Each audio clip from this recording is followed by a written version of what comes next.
Please let me in. The world ended. Didn't you get the memo? You said it. Come on, guys, let's go for a slice of pizza. Yeah. So fetch. What is fetch? Oh, it's like slang from England. I'm Charlotte Blackwood. I'm Maverick. Maverick? Does your mother not like you or something?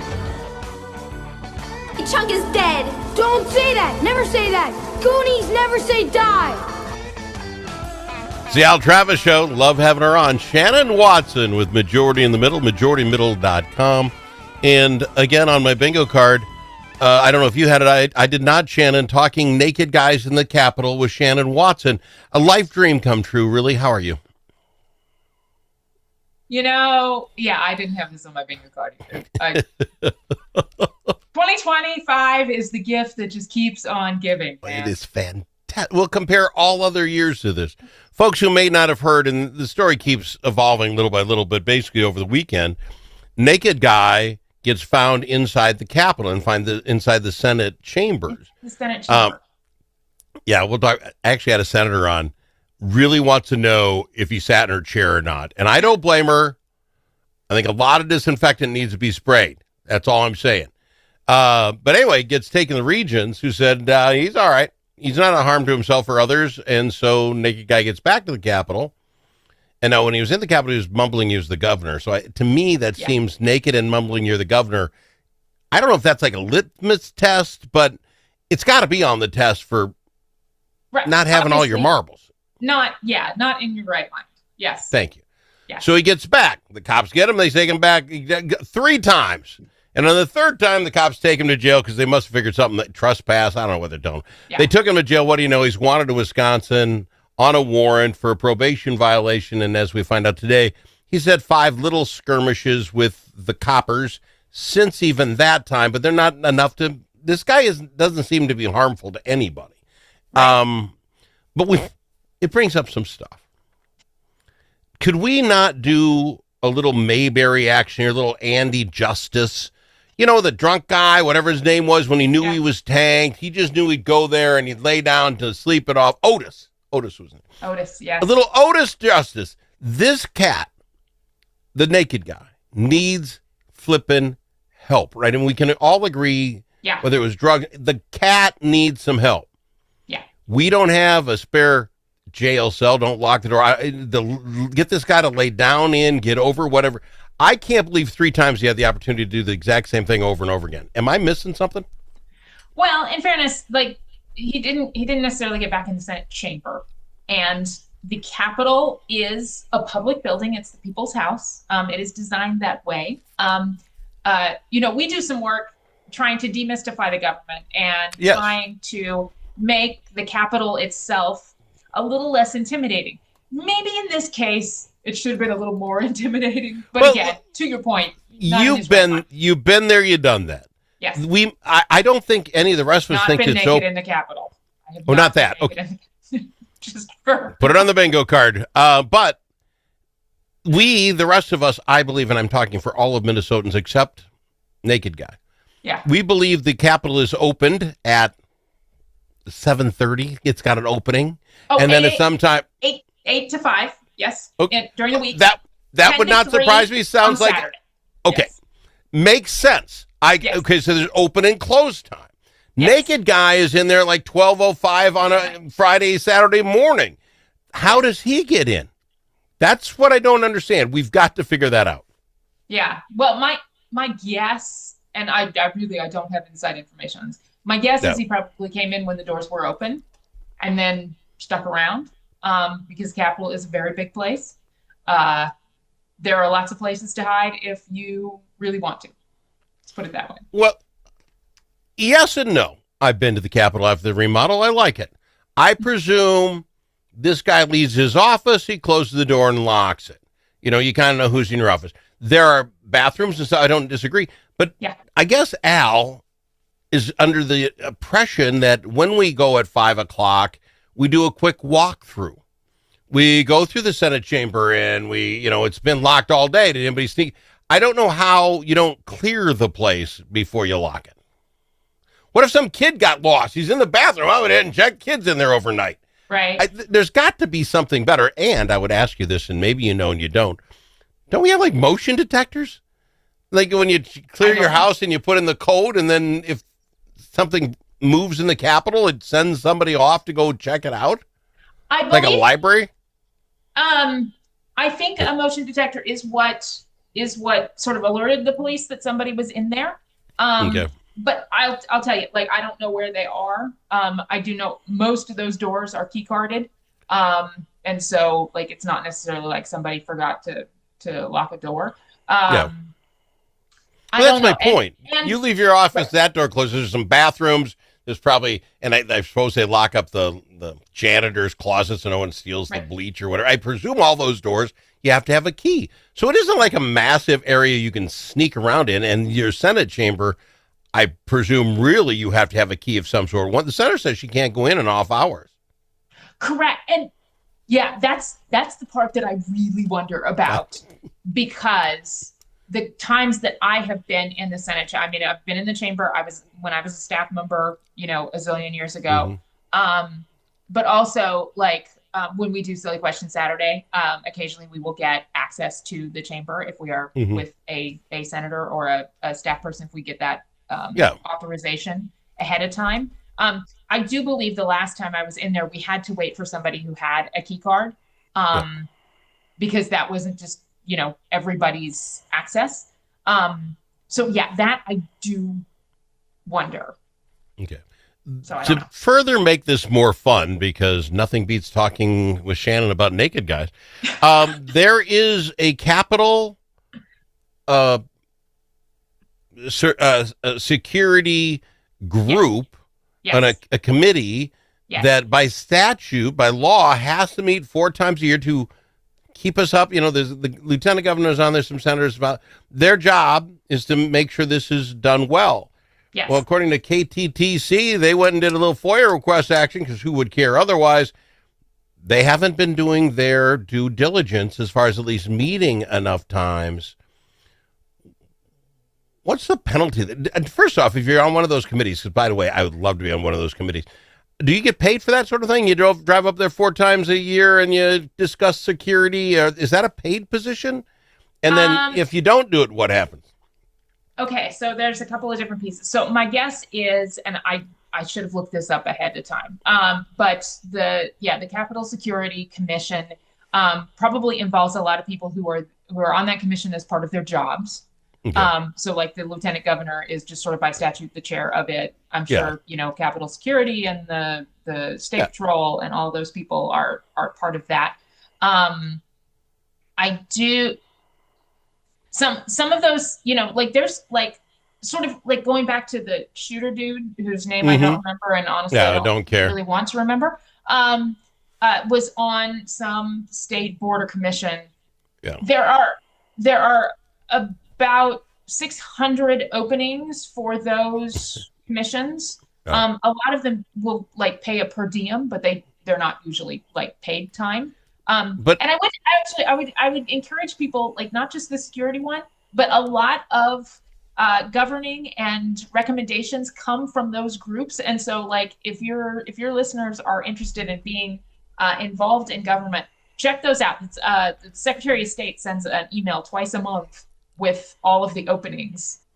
So maybe you could get appointed to the Capitol Security Commission. What gets me about this, so they didn't meet often enough, and I'm not blaming them, but talk about, hey, let's shine a star on this bad boy that you weren't doing what you're supposed to do 4 times a year. But I presume, and what I'd like to know next, since the shootings, have they gotten together and said, hey, look at this, because what have we been 8 weeks since the shootings, 6 weeks, 7 weeks? They should have gotten together, because we're all talking about the Capitol now. Do we put in, gun finders or whatever, metal detectors? Haven't they just, I would have thought the Capitol would have been as secured as could possibly be, and this guy, naked guy, just ends up being at the Capitol. This is crazy. Our Capitol is more open than most. We don't have metal detectors on purpose. I mean, there are some for the Supreme Court chamber. We don't have them on purpose. That has been a deliberate decision, and something sort of with the culture. Well, presumably Naked Guy did not have a They gun. have a meeting scheduled for August 20th. All right. Well, There is a meeting they scheduled, yeah. they should. I hope the governor goes that where have you guys been and what have you been doing? By the way, this looked bad on us. We got to go to break. The penalty would only be if the penalty was written into the authorization for that. Yeah. I doubt there is one. I doubt it either. We got to go to break. We'll be back after this. More with Shannon Watson with Majority in the Middle. One-sided media and divisive noise drowning out your conservative values? Take back the conversation with Braver Angels. Join a grassroots movement to restore civility and find common ground without compromising your principles. As a conservative, your voice matters. Share your perspective on issues like immigration and public health in Red Blue workshops and help rebuild trust in our great nation. Be a leader in depolarizing America. Sign up for free at mn.braverangels.org. Braver Angels, where conservatives, liberals, and independents unite for a stronger republic. Do you have a closet full of old videos, photos, slides, or films?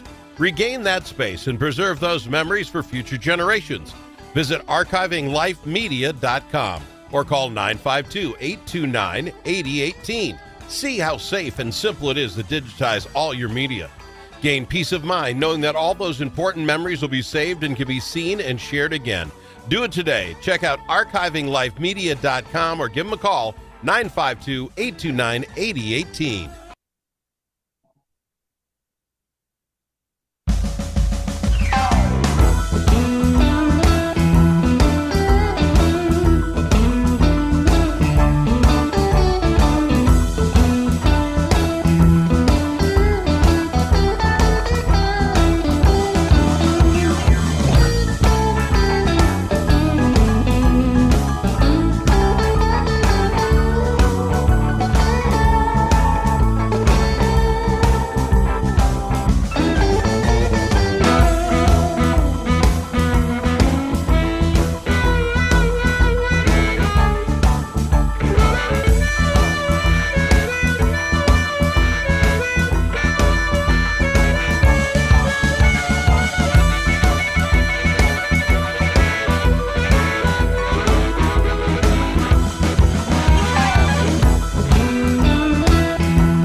Easily offended? The Al Travis Show is not for you. The Al Travis Show. All sides are welcome.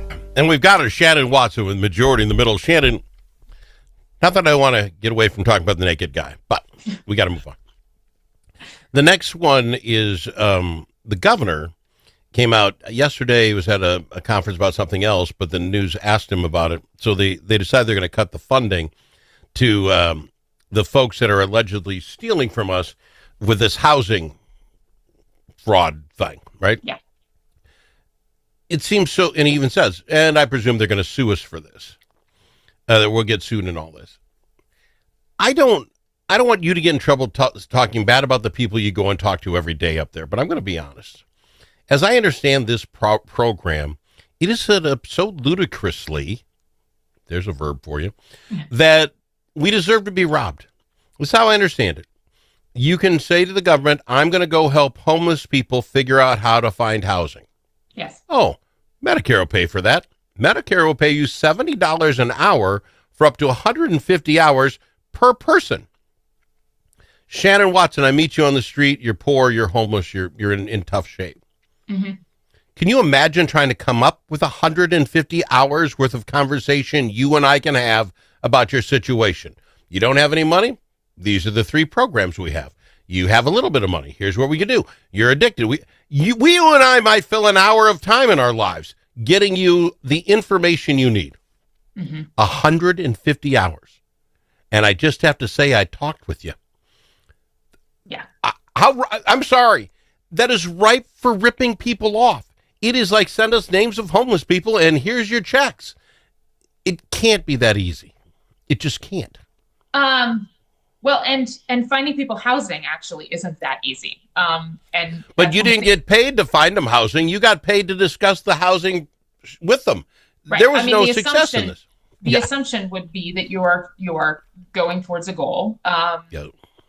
Yeah. The balance between how much oversight we need and how many barriers we want to put in the way for people who actually want to do this really difficult work.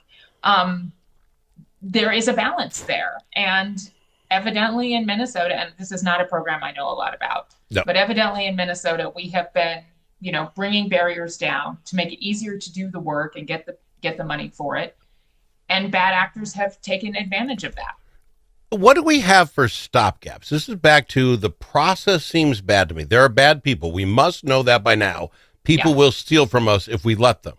So this whole, as I understand it, this program, the first year was set aside $2.5 million to help the homeless. I presume there was a meeting on it. We brought people in, and we know roughly how many homeless people there are, right? I mean, we take a stab. We think it's 30,000, whatever the number is. 4 years later, it's 40 times as large. We're at $105 million. Does anything click in that says, were we off 40 times in the number of people? You know what I'm saying? How do you just keep writing a check? And when we say have a balanced budget, we have no idea. Because if next year that's $300 million, we don't know.